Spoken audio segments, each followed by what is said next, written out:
Finally दोस्तों पवन सिंह जी का नया गाना आज रिलीज हो चुका है। आज हम इसी नए गाने के बारे में आप लोगों से कुछ नई बातें करने वाले हैं, तो आप लोग वीडियो में लास्ट तक बने रहिए। और जो लोग भोजपुरी वुड हंगामा चैनल को अभी तक सब्सक्राइब नहीं किए हैं वो लोग सब्सक्राइब कर लीजिए। चलिए वीडियो को शुरू करते हैं।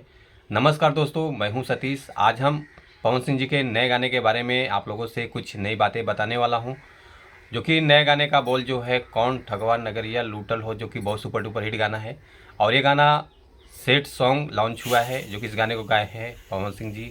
और गीत है प्रफुल्ल तिवारी जी का, और म्यूजिक है रजनीश मिश्रा जी का, जो कि काफ़ी अच्छा बवाल म्यूजिक है। गाने का जो राइटिंग है वो भी बहुत ज़बरदस्त है, तो आप लोग ज़रूर देखिए। और इस गाने को रिलीज़ करके 1 घंटा हो चुका है।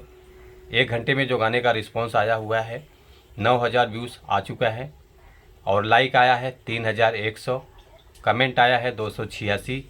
और ये गाना आप लोगों को देखने को मिलेगा आशी म्यूजिक चैनल द्वारा। इस गाने को रिलीज़ किया गया है, तो आप लोग सपोर्ट कीजिए, प्यार दुलार आशीर्वाद दीजिए।